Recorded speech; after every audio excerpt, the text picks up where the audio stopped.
Have you ever sat in that heavy silence at a family dinner?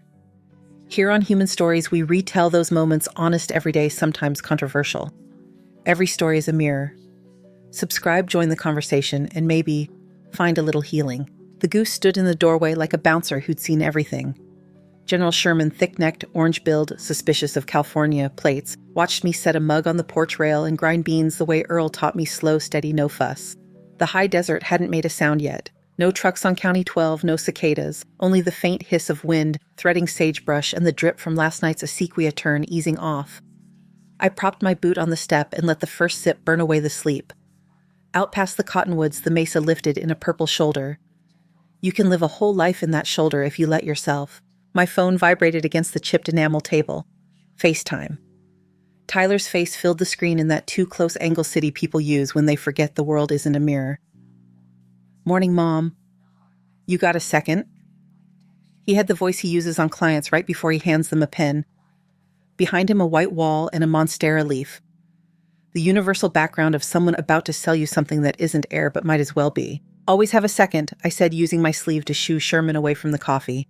"You sound caffeinated." "Big news. Kendra and I are coming down this weekend. Couple of friends. Okay, 8 friends. Creative crew. We'll do a content sprint, refresh your brand, maybe soft open some bookings. The light down there, golden hour on that porch. Mom, it's a crime you're not monetizing." I set the mug down. "Bookings for what?" "Weddings, retreats. Think high desert heirloom. We can run a few test shoots, capture a package, have a pitch deck ready Monday." He smiled like it was a surprise he'd just invented. "We'll need all the rooms, and the bunk space. If it's too much for you, you can come up to the city for a couple nights. Spa, air conditioning, the whole thing. We'll manage." Sherman jabbed my shin as if to ask whether he should handle this. "The rooms are for hands, not hashtags," I said. "And there's no bunk space. There are bunks that men sleep in when work is long. You don't soft open irrigation turns." Tyler laughed like I'd told him my VHS player still flashed 12. "We'll be respectful. We'll even shoot you heritage angle female rancher frontier grit. It'll sing." "The Acequia Committee doesn't sing," I said. "It votes. And the pump's been sulking. If a breeze sneezes, the solar will roll over and play dead. It's work, Tyler, not a mood board." He leaned closer, veneers bright as noon. "Mom, you're living there alone. It's not healthy. Place like that needs energy. People. Dad would want it. You know, activated." I let the breeze carry a beat and hit the memo icon. Earl's voice filled the porch, rough as split cedar. "If you're listening, May, you're up before the sun." "Good. Check the South Flume silt again. And don't let anyone tell you this land's a project. It's a promise." The recording clicked off. For a second, the coffee turned back into water. Mom, Tyler said, "You still there?" "I'm here. So, Friday. We'll be at the gate around 5. I'll text the crew list. Do you have enough towels?" "Towels we have," I said. "Patience we'll see about." "Perfect." He blew a kiss at his own reflection. The call ended. I stared at the porch until the mesa shoulder thinned to a haze. Sherman went about his rounds, patrolling the truck tires for trespass. I dialed Jo. She answered from Santa Fe with the sound of a smoothie blender and an NPR pledge drive in the background. "Is this about your goose again?" she asked. "Because I told you he's your karma, not mine." "Tyler's bringing an entourage," I said. 8 of them, with cameras and words like activation. They want to open the house like a pop-up. Jo sighed. "Do you want me moral or useful?" "Useful." "Okay, I can book you at the Adobe Inn on Canyon Road Friday through Sunday." "My treat." You disappear. I babysit the sheriff's number. Also, Ortega called. "They're closing their season's turn early. You'll have to lock your gate by Saturday noon or risk a neighborly lecture." She paused. "Do you want to fight him?" "I want to make the truth visible," I said. "Sometimes a fight is just the way the truth shows up." "I'll bring a pie and a plausible deniability," Jo said. "Text me the timing." Inside the house was cool in that way.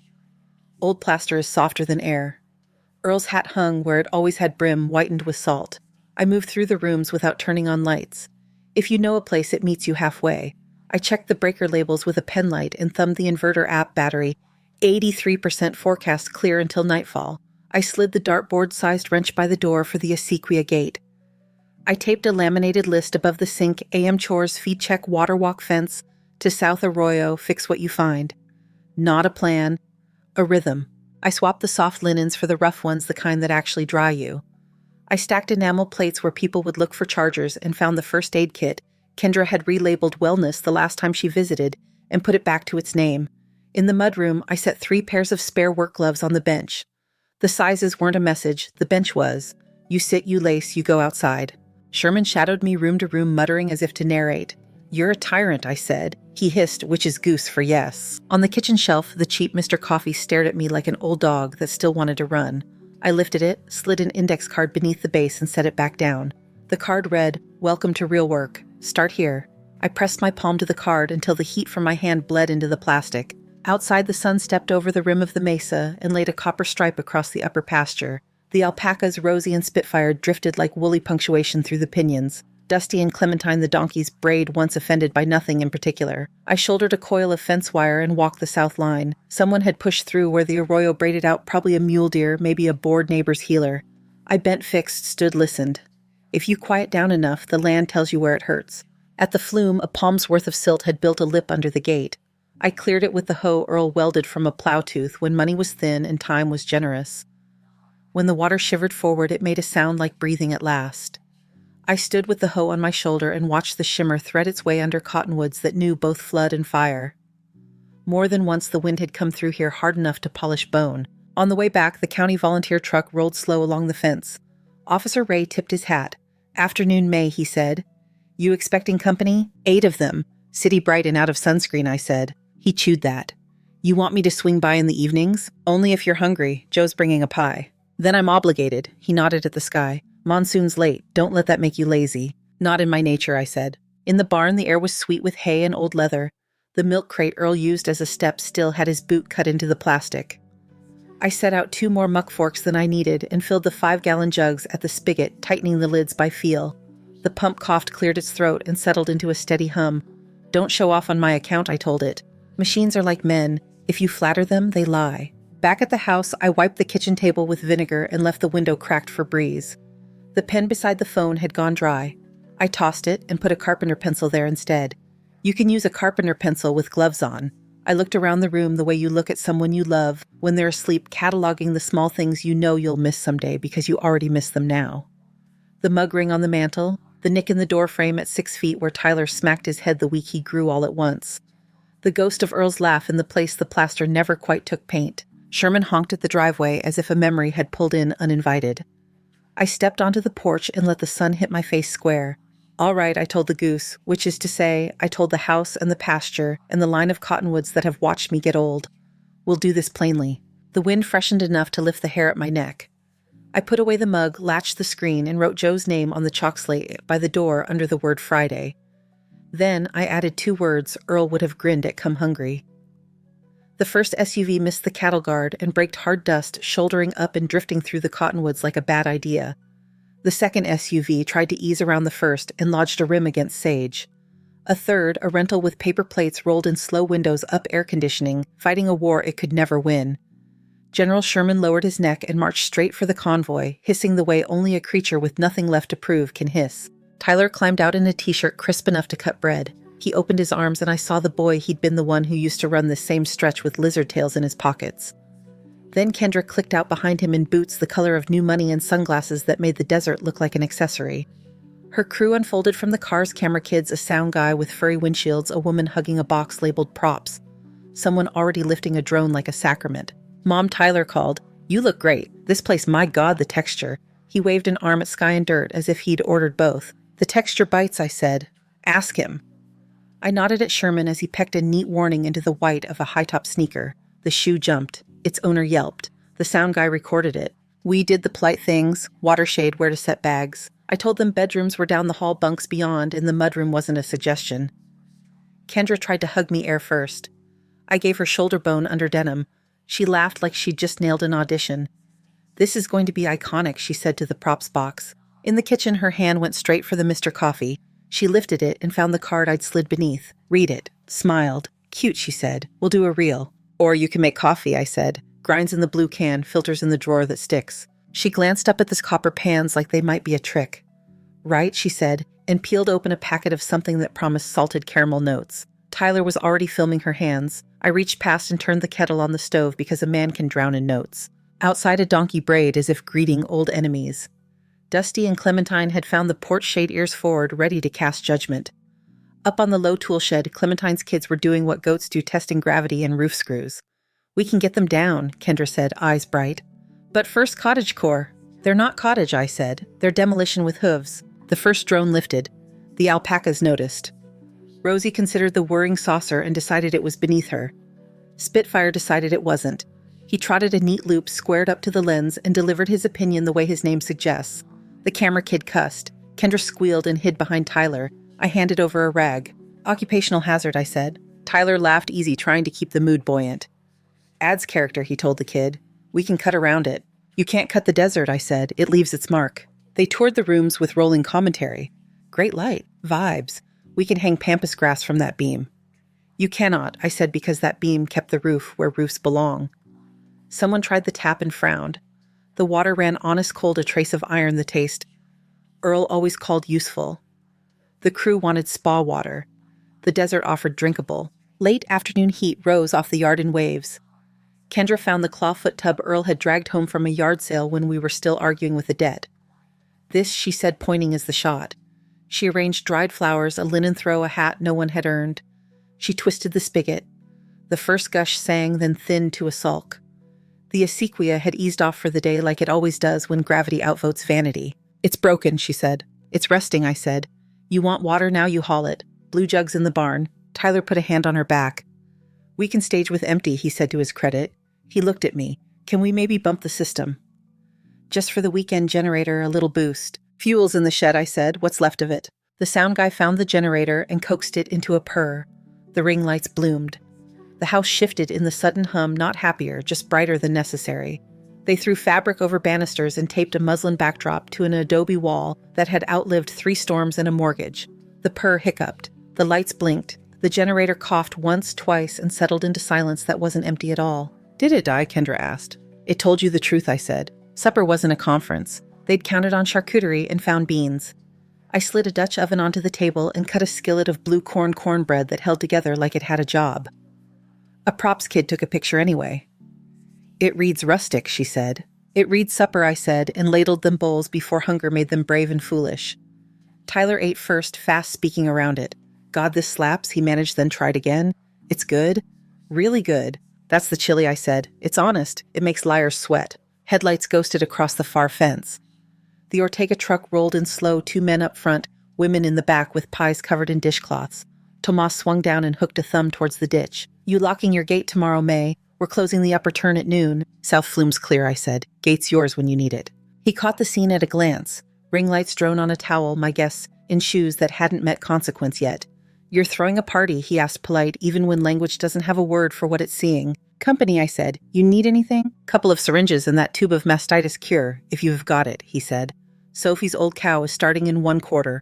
We'll swap you a cherry pie. Deal, I said, and stepped into the mudroom for the bin Earl had labeled VAT in a steadier hand than his last season deserved. I came back with what they needed. Kendra stared at the canvas roll like it was a magic trick that didn't require a link in bio. Tyler watched me and Tomas talk water the way neighbors do, short words, long histories. A quarter, he asked, trying to stitch jargon into meaning. Mammary quarters, Tomas said, gentle as a teacher. Cows come in 4s, like tires, except not. The women in the truck bed laughed in Spanish and handed down the pie. It was still warm, the heat finding my palms like a memory. I passed Tomas the cure, and he passed me the weight of his trust. We said we'd see each other at dawn, which in this county is the only future that counts. When they left, the yard went soft again. A bronzy sunset took its time. The drone kid had given up and was scraping spit from his lens with the corner of his shirt. Kendra filmed a slow pan of peaches in a bowl like fruit could be an argument. Tyler wiped bean from his knuckle and found a trash bag without asking. Small thing. Not nothing. Inside, the crew drifted toward rooms, the day sliding off them in flakes of dust and apology. I washed bowls and listened to footsteps hesitate at thresholds. The house can hear when people enter with hands that take. It can hear when hands aren't sure. I left the back door propped with a brick because the desert has its own circulation, and I trust it more than whatever trends are doing. Tyler didn't go to bed. He wandered the hall the way a man does when he's looking for a bathroom and finds a childhood. He touched the nick in the doorframe where his skull had introduced itself to growth. He let his fingers rest on the brim of Earl's hat. Then he opened the office. We never called it an office. It was the room with the west window where the light went old and gold by 5. Earl's desk wore its scars without complaint. On it sat the ledger no one ever bothered to hide. A map of the Acequia Association lay unfolded its pencil lines, darker where Earl had pressed hard to remember what mattered. Tyler drew the desk chair out with a sound I could feel in my fillings. He opened the ledger. The pages carried dust and the citrus of the cleaner I use when I want to be useful without thinking. Earl's notes weren't pretty. Stake dates, vaccinations done and needed. Rain inches and winds that took fences, and the apology he wrote to himself when he'd misjudged a calf's fever by an hour. A ribbon marked a page I hadn't reached since spring. Tyler lifted it and read, lips moving like a boy learning to pray. If you're reading this, thank you. Not for agreeing with me, for showing up. He sat there a long minute, then longer than that. The house didn't try to comfort him. It isn't that kind of house. The mesa leaned its shoulder into the last of the light, and the wind went hands and pockets through the cottonwoods. Somewhere out by the tool shed, Clementine knocked loose a shingle and made a thunk a man could mistake for a clock if he needed to. Tyler closed the ledger the way you close a door you plan to open again. He stood breathed like he was trying on new ribs and set the chair back with care that hadn't been in him at breakfast. He switched off the lamp, stepped into the hall, and found the kitchen by smelling where soap gives up and starch takes over. I was at the sink, hands in water, cooled to willingness. He leaned a hip against the counter the way Earl used to when he had something he couldn't figure out how to ask. I didn't offer anything. He didn't either. The kettle ticked as it let go of heat. Somewhere outside, General Sherman patrolled the boundary between our lights and everything else. Tyler reached for a towel, dried a bowl, and set it right side up in the rack. He didn't say sorry. He didn't say plans. He dried another. Then he went to bed in a room that still smelled faintly of sun and wet wool, and I turned the card under the Mr. Coffee so the words faced the machine again, where work starts when morning finds you. Dawn came in on a dull hinge. The crew woke grainy-eyed and polite the way city people get when they've slept where crickets count. I set a skillet on cracked eggs into chile and handed out mugs like truce offerings. Tyler took his black and didn't sweeten it. That told me more than any speech. By 9, the heat had a plan. It rose off the yard, shimmered the fence lines, set the cottonwoods whispering to nobody in particular. The camera kids went bareheaded, learned quick, came back for hats they'd mocked an hour earlier. Kendra staged a desert bath moment with a white sheet and a wicker tray that couldn't carry a sandwich, and Tyler shot her profile like a man trying to catch light in a jar. At the barn, the pump gave me one warning cough, then laid down like a mule that knows the difference between work and wish. The tap ran to a thread and quit. I listened to the silence that follows a mechanical failure, the kind that's all math and no mercy, then shut the valve and walked inside. Water's off, I said. Kendra blinked, like totally, like gravity and head pressure, I said. Blue jugs in the tack room, 5 gallons apiece. Bring 2. The props girl laughed and didn't make it a second time. Tyler shouldered a jug, tried not to slosh, grinned at me as if theatrics could barter with weight. General Sherman escorted each trip like a Union boss beak, inches from shins that forgot what shins are for. By 10, a seam formed on the far horizon, a bruised dark line that didn't belong to cloud. The wind shifted east, then east-north, and brought a taste of talc to the teeth. I shoved shut the west windows and weighed the back door with the iron skillet I keep for snakes and men who think doors stop coyotes. Is that rain a camera, kid asked, pointing. No, I said, cover the gear. The bruise lifted into a wall. Not rushing, advancing. You can tell a storm by its posture. This one had its hands in its pockets and meant to stay a while. Dust picked up and ran along the ground in curls. Sage bent like it remembered an older language. Kendra tried to film it with her phone, doing that slow pan influencers use when they can't find a point. The first push hit fine grit everywhere in hair and teeth in the seam where window meets frame. The crew hustled, dragging the muslin backdrop to ground, slapping tape over sockets, swearing when tape turned to confetti. The donkey pair stood butt to wind and blinked. The alpacas lay down with their legs tucked wise as prayer. In the kitchen, the light was the color of pennies. Dust breathed in under the door and took the room like a guest with a key. I damped towels, laid them along thresholds, and tied a bandana over my mouth. Kendra watched me, eyes watering behind lenses that didn't have a setting for this. Is this normal? It's Tuesday, I said, or Thursday. Depends on who you ask. Tyler tried the pump again, stubborn as if force could sweet-talk physics. He checked his phone, got a bar, found a tutorial. Prime it, the voice said. He primed it. Bleed the line, the voice said. He bled it. Check the breaker, the voice said. He checked and tripped it and looked up like a man who'd just unplugged his own certainty. Don't do that again, I said, flipping the panel back with 2 fingers.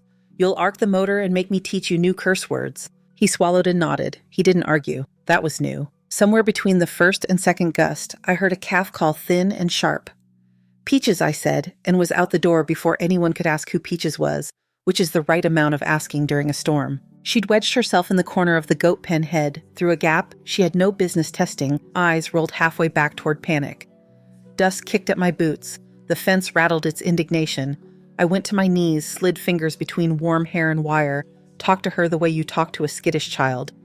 Low, boring, repeated truths. Tyler came up beside me with a hand on the top rail. What do you need? Torque on the far staple, I said. Push, not pry. He pushed. His shoulder found the angle Earl used to find, and for a second, I saw both of them together, one man past one, half made. The staple gave. Peaches yanked her head free, snorted snot all over my sleeve, and butted my thigh like I'd offended her by helping. Welcome, I told her. Go do something sensible for 5 minutes. We walked back with Dust turning the yard to a film set for Mars. The drone kid had abandoned his craft under a feed sack and sat with his back to the wall, hands over his ears waiting it out. Kendra stared at the tub setup now buried in grit, and then at me like I'd broken a promise she'd made to herself. No one can live like this, she said too loudly under the wind. They can, I said. They do. She turned away and went inside, shutting the door hard enough to send Dust down from the header in a soft sigh. The storm shortened the day. By noon it was dusk, the kind that makes clocks liars. We ate standing-up cheese, cornbread, gone, dry peaches from a jar that tasted like summer we owed. Tyler tried to juggle conversation and repair, then drop bow.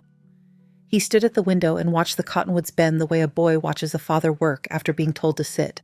The Ortega truck nosed in under a sheet of grit lights, unmoving like a boat into current. Tomas stepped down with a bandana over his face and a binder under his arm. You locked your gate, he asked. Before it started, I said. He tapped the binder. Bylaws, he said. The committee asked me to bring the extra copy. We lost one last flood. Keep it. He set it on my table, Dust stuttering off the cover. He flipped to a page he knew without looking. Section 4, he said soft so it wouldn't sound like scolding.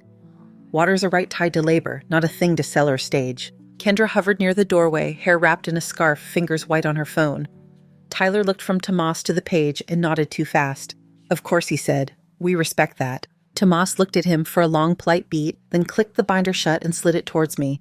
We'll check on old Mrs. Salazar, he said. Her Evic cooler dies if you sneeze. Take a jar of peaches, I said, and tell her I'll come by when it lets up. He took the jar, tipped his hat at Kendra, as if she were a visiting dignitary, and went back into air that didn't deserve to be called that. The storm broke by getting meaner than bored. The edge passed, the house exhaled, and the yard looked 10 years older. The crew dragged wet cloth over everything. Dust made mud. Mud made character if you could afford to say it that way. I opened the west windows a finger's width and let the world wash us with what it had left. In the quiet that follows noise, I found the office and the phone, and the last voice memo Earl ever left me, the one I hadn't had the stomach to listen to since the week it came. I tapped play and set it down on the desk like a prayer I wasn't sure I meant. May, he said, voice gone soft, where it used to be cedar. If you're hearing this, I guess I finally sat still long enough to talk. I was wrong about half the things I argued, right about a quarter, and the rest was weather. Don't sell the water short. Don't sell yourself short. If a man looks at this land and sees money, he'll miss the only thing it's ever been worth: time. Time doing the same good work. If Tyler ever comes around asking, look him in the eye when you answer. He needs that more than he knows. I stood with my hand on the chair back and let that be what it was. When I turned, Tyler was at the threshold. He didn't ask. He heard enough to wear a different face. He took one step in and stopped. I tripped your breaker, he said, not looking at the panel. I thought I could fix it. You can learn, I said. I heard he said meaning more than the breaker. He reached for the ledger, thumbed the ribbon, didn't open it. He set his hand flat on the cover the way a man swears without speaking. Then he left the room like a person does when he remembers the size of his own feet. Joe's Subaru showed up in the lull with its nose full of tumbleweed. She lugged a pie in one hand and a coil of rope in the other. Behind her, strapped to the roof with a drunk confidence, was a bucking barrel rig, 2 T-posts, a hung 55-gallon drum, and 4 lines knotted for men who think riding is sitting. County Fire volunteers lost their usual meeting hall, she said, hair full of grit, eyes full of trouble. I told them you had shade coffee and boundaries. They'll hold Sunday's training here. Also, Ortega said to bring this. She thunked the binder with a knuckle, and I brought a toy. It's not a toy, I said. It's a mirror, she said. Sometimes a man needs to get thrown. We set the posts with the post driver tamped sand with our heels clipped lines into the barrel and let it hang 6 inches off dirt. The drum swung once, twice, found center, waited. Kendra filmed us without trying to be in it. Tyler watched hands open at his sides like he was ready to carry something and didn't want permission to be his excuse. When the knots were tight enough to say so, Jo wiped her mouth with the back of her hand and squinted at the yard that used to be my yard and would be again as soon as the wind forgot our names. You want to ride into town? She asked. I've got chores, I said, which was true both ways. She nodded and left the pie anyway. The day stepped down a notch. The barrel creaked once in the leftover breeze and went still. The house took on its old smell dust, soap, iron peach, and the kind of quiet that isn't absence at all. Outside, General Sherman made his loop with the legality of a judge, and somewhere behind the goat shed, Peaches bawled just to hear herself alive. The wind let go like a fist unclenching. Dust settled in the seams of everything that had a seam. I wiped grit from the phone with the side of my palm and opened the inverter app. The house clicked a soft throat clear, then found its hum lights, honest outlets awake the ceiling fan doing what fans do when they're not part of a performance. I let it run a minute long enough for air to remember it could move without begging, then trimmed the load until the battery read a number I trusted. The crew drifted into the kitchen by the brightness blinking. Kendra arrived last, hair wrapped tight, jacket zipped like armor. Tyler stood with the ledger under his hand and didn't look at it as if touching counted and reading might ask too much. Sit, I said. Chair scraped. I set 3 things on the table. The Ortega binder opened to section 4, a manila folder stamped with a land trust letterhead, and a conservation easement draft tucked inside, and a printed email on bright white paper that made the dust show more honestly. Kendra saw the email first. A subject line in the tone venture people use when they smell water: Q3 activation calendar, plus rights package. Her face didn't change much. The change was in the muscles behind it. You went through my files, she said. You sent it to Tyler from a Gmail with no lock on it, I said. And you left the deck open on my desk while the storm made the house honest. Tyler reached for the paper and stopped himself halfway. Kendra, it's standard, she said fast. Preliminary interest. If the venue's available, we reserve date blocks, bring in partners, help with brand story. We'd pay above market for water, I said. Not story. Water. She exhaled through her nose and looked at the land trust folder like it was a decor choice. You can't stop progress with paperwork. I can with this, I said, tapping the easement draft, and with neighbors and with a ditch that has a longer memory than your calendar. Tyler kept his eyes on the ledger. Mom, he said as if the word were a place he could hide. I didn't. He stopped reset. I thought it might help. Short term. Cash flow. We could. He stopped again, smaller this time. I slid the Ortega binder toward him. Read it out loud, I said. He swallowed, found the line Tomas had flagged. Section 4. Acequia water is a communal right conditioned upon work and custom. It cannot be alienated from the ditch or sold apart from the land it serves. Good, I said. Now read mine. He opened the land trust folder. The easement draft was black ink and plain talk, no subdivision, no transfer of water rights, no commercial events beyond what the land can carry without breaking. He read pieces. The room listened. Even the fan timed itself to the commas. Kendra stared at the tub still dusted outside the window and tried a new tone. We can be partners, she said. My audience wants authenticity. We'd center your story, women in ranching, all that. We'd pay. A lot. Authenticity doesn't like an audience, I said. It likes Dawn. Jo leaned in her chair and set her boots respectful on the floor. There's more coffee, she told nobody in particular. If anyone wants to be brave. I slid a second folder to the middle. Receipts, copies of county filings, the letter from the land trust, thanking me for the site walk. I kept my voice the way Earl kept a fence line, low, consistent. Here's where we are. The land trust paperwork's in process. Ortega has a copy of the easement draft. The county knows where I stand. You brought people into my home without asking for anything but permission you assumed you had. You do not. Kendra's jaw moved like she'd found a seed in a pie. So what then? She said. Kick us out. You can check out, I said. Or you can stay and work. 3 days. No cameras, no staging. You'll close the turn with Ortega, walk the south fence, muck what needs mucking, move what needs moving. At the end, you'll be tired enough to decide something honestly. The crew has deadlines, she said. So does weather, I said. Tyler cleared his throat and didn't look at her. I'll stay, he said. Kendra laughed once short. You can't be serious. He looked at his hands. They were dusty in the lines where men earn. I am. The props girl half rose, sat, then said she had to get the rental back by morning. The drone kid wanted his deposit. The sound guy had family in Albuquerque. People nod when the first exit gets spoken. They nodded. Kendra stood. We'll go, she said crisp. Send the invoice for damages. There aren't any. You'll understand how to pay, I said, not unkind. She shouldered her bag, then looked at me with a face that had done well in rooms where words are currency. You could have asked us to tell your story and we would have made it beautiful. It already is, I said. You just can't film it. They packed in a hurry that looked practice coils into cases, batteries to chargers, props back in the box that had promised a better life in pastel. Tyler carried 2 tripods to the porch, set them down, and wiped the grit from their clamps like a man comforting a tool he didn't get to keep. Kendra came back once to take the card from under the Mr. Coffee, read it again, and tuck it into her jacket, like a souvenir she could use later. She left it on the porch rail on her way out. The card flipped once in the light breeze and stayed. Engines turned over. Dust lifted. The convoy pulled away slower than it had arrived, as if the road had gotten longer. Sherman chased the last bumper to the cattle guard and stopped with the dignity of line-drawn law. Silence took the yard in both hands and set it down carefully. Inside, the house felt bigger and smaller at once. Joe stacked bowls. I put the folders back in the drawer with the warranty for a pump Earl had hated and the birth certificates for a pair of goats that had proven paperwork isn't character. Tyler stayed at the table. He had the ledger open to a page with Earl's neatest season written in dull pencil. "Is this real?" he asked, and it wasn't a stall. It was the kind of question men ask when they are stepping on ground that moves. "Real enough to hurt if you do it wrong," I said, "and to hold if you don't." Stood reached for the hook by the door and took down a pair of gloves that weren't his and were. I set them on the bench. 3 days, I said. No speeches, no shortcuts. If you need a camera, you're doing the wrong thing. What do I start with? Reading, I said, and tapped the ledger. Out loud. Then the list above the sink. Then whatever the ditch, the fence, and the animals tell you is next. He read. His voice wasn't pretty. It was better than that steady where it had been clever. When he reached the line where Earl had written calf down. Waited. Stood. Better he stopped, let the period sit, then turned the page. Joe rinsed cups and dried them so they'd be ready without needing to be found. She set the pie on the sill to cool again because the storm had dusted the first crust. "I'll be back later," she said, eyes on me like a hand on my shoulder that didn't need to touch. "County folks know where to go Sunday." "If they ask," she shrugged, "you have shade." I nodded. She went.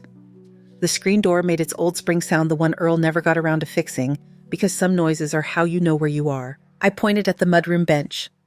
Tyler sat, pulled the gloves on, and laced his boots tight like he remembered they were for moving, not for being seen. He stood, took the carpenter pencil from beside the phone, and tucked it behind his ear. Small thing, not nothing. We stepped onto the porch. The barrel rig Joe had slung hung quiet, a still challenge. Dust lay like new skin over the yard. The cottonwoods showed their silver sides. The ditch whispered its math. The light was right for seeing work instead of pictures. "Gate?" he asked. "Gate," I said. He shouldered the wrench. I took the binder. Sherman fell in at our heels like a chaperone who knows how much to mind and when to let a boy make his own footing. We walked to the south line without saying anything that could be mistaken for a plan. The ground gave a little and then held. The south gate sat in a pocket of cottonwoods where the ditch bent like a knuckle. The wrench took both hands. Tyler set his feet, leaned, and the slot gave with a sound like a throat clearing. Water slowed from a steady sheet to a lace to a memory. We stood while the surface settled, and the minnows found their new idea of home. "Tag the time," I said. He looked at his watch, 12:07. "Write it," I said, and he penciled it on the card tacked to the post, where Earl used to pencil it, and the men before him did the same in their own hands. Ortega's truck nosed in on the far bank. Tomas swung down, nodded to the closed gate, then to Tyler, not like a compliment, like a receipt. "North turnout next," he said. "You bring a shovel, you'll need it." "I've got two," Tyler said and did. We walked the ditch line, throwing silt where silt belonged. Grit got under nails that had been pure office white yesterday. He didn't mention it. He didn't mention anything that could be mistaken for a plan. When I said there, he put the blade there. When Tomas said more, he gave more. When the last board slid in and the current eased like an animal laying down, Tomas clapped his shoulder once. The sound carried. Back at the yard, Dusty and Clementine demanded noon and received it, flakes dropping from my fingers, ears swinging like pendulums only they believed in. Rosie and Spitfire ghosted the fence for sport and found none. Sherman filed a report on everyone's ankles and came up clean. Heat made the afternoon slow on purpose. We walked the south fence to the arroyo braid where Peaches had panicked. Tyler cinched the new wire flat, then stepped back to look like a man deciding whether he'd done enough. "Tap the staples," I said. He went back and tapped them so they won't stroll out in the next 100 days. The chores pinned the hours down. Feed, check, haul, fix, haul again. He stopped asking what came next. He didn't reach for his phone even when the lonely bar winked awake and tried to be a friend. Late light slid along the tool shed's metal like a knife in a proper kitchen. When shadows got long enough to tell the truth, he stacked tools without wiping them with the rag he used yesterday to make things look done. He put them away dull and honest. Night bled in without a show. The sky opened the way it does after dust drawn clean and blunt. We ate on the porch beans, eggs, leftover cornbread fried in lard, so it remembered something and didn't talk about anything that wasn't in the bowl.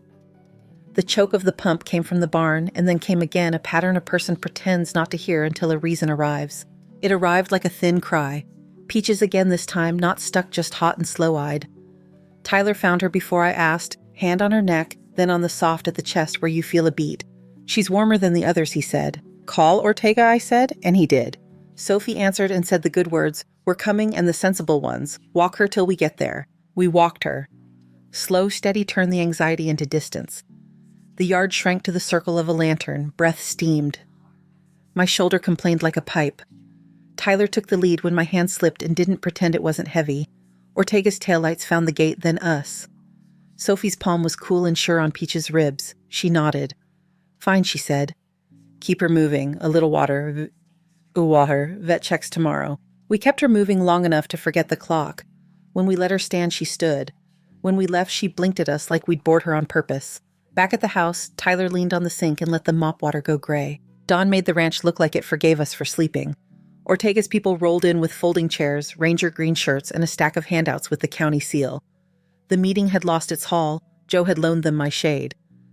The bucking barrel watched from the side yard like a question nobody had asked out loud yet. Wildland fire, home, hardening defensible space, the woman at the front said, tapping slides she didn't need. 0 to 5 feet, nothing that burns. She looked around at our wooden steps and dry broom and didn't scold. She gave a bag of gutter screens to the man with roof moss and a glance to me that said, move the kindling or watch it move itself. People brought dishes and did the ranch math of eating. Nobody leaves empty. Nobody leaves without their dish. Nobody leaves without a job. Tyler carried chairs. He didn't angle for the front. He didn't angle. During the break, a circle formed around the barrel rig. Tomas twitched a line. The drum swayed to center. Someone who had been a boy at some point climbed on, wrapped a rope, nodded, and lasted 3 seconds. Laughter like rain. Joe pointed at Tyler with her chin. He shook his head. She shrugged. Later then. Inside the kitchen table disappeared under maps the county's Ortega's ditch diagram. My hand sketched notes that make sense to the person who drew them and nobody else. Tyler set butcher paper on top and began drawing a yard. I recognized house sheds. Trees the seam of ditch, the way the arroyo leans in like a shoulder. He shaded the 5-foot band around the house in crosshatch and wrote what the ranger had said in big block letters, where a person cannot say they did not see no fuel. He added check marks at the vents that need screens. He copied the county hotline. He taped the paper on the fridge with blue painter's tape and stepped back. He didn't announce it. He didn't take a picture. He kept his pencil behind his ear. People ate, put their plates in the tub, thanked the woman with the slides, and drifted to their trucks. Tomas paused at the door and looked at the map as if it had been there since winter. Good, he said, then looked at Tyler and gave him a nod with weight. After the house breathed. We picked up cups, folded chairs, returned spoons to drawers where they make their particular sound. Tyler went to the mudroom, wrote a list on the chalk screens. Sweep 0 to 5, move woodpile. He didn't ask if that was the right order. The order will tell him when he starts. I took an envelope from the drawer with the warranties and the goat birth certificates, and the letter the land trust had sent. It was plain white, my name on it now, and his when I handed it over. Read it, I said. He did, lips moving like a person carrying a thing without dropping it. It was 3 lines, no poetry, no trap, no inheritance. Work counts. 24 months of labor and learning opens a door called help, not ownership. He folded it once and slid it back in. Where does it live, he asked. In the drawer you just saw, I said. So you don't have to pretend you forgot. Evening came in on cat feet. I salted the walk and Tyler uncoiled the hose to wet the dust line along the steps because the ranger had made that look easy. The barrel rig breathed in the breeze. Joe reappeared with a grin and a mean idea. Your turn, she told Tyler, and he didn't protest. He climbed up, found the rope, took a breath longer than his old lungs ever would have, and nodded. Tomas rolled the line. The drum swung like memory. Tyler lasted long enough to see the world from an angle you can't find on purpose. Then the drum gave him back to dirt. He hit rolled, came up dusty and laughing without checking who'd seen. Joe clapped once. It sounded like a field clicking into place. We shut the doors, latched, the screens made the rounds a house expects you to make. When you say goodnight, pump quiet animals fed burners cold, ledger open on the desk, with tomorrow's line already ready. He wrote in it, time weather what got done, the small failures that count because they're true. He didn't sign it like a contract. He wrote his name because a person should know who did what. On the porch, the yard lay like a map you could read by feel. The card Kendra had left on the rail flipped in the breeze and stayed. Sherman made his last loop like a judge writing the day's last order. The cottonwoods shook the dust out of their leaves. Peaches bawled once bored again. The ditch whispered its math. The sky did what sky does when it's allowed. Tyler set his boots beside the door, toe-to-toe with mine not touching. He went inside without looking back at where the SUVs had been. I turned the coffee card back under the machine words against plastic heat left there by a hand that wasn't mine. The fan found the slow it likes. I flipped the inverter to the night setting and let the house tell its own story in the small sounds you miss when you're busy. Spring on a screen the click of a cooling stovetop, a ledger page breathed on so the pencil will take. I took Earl's hat off its peg and set it where it could see the table because a man should watch when his place gets tended. Out in the yard, the barrel hung still, the line held, the knot held. The knot always matters. The ditch kept its word. The map on the fridge waited for morning. The cottonwoods kept their side of the bargain. The porch held our boots. The house held our names. Thank you so much for listening to today's story. If this story resonated with you or made you reflect, I'd love to hear your thoughts, so feel free to share them in the comments below. And don't forget to like, subscribe, and hit the notification bell so you won't miss the next story.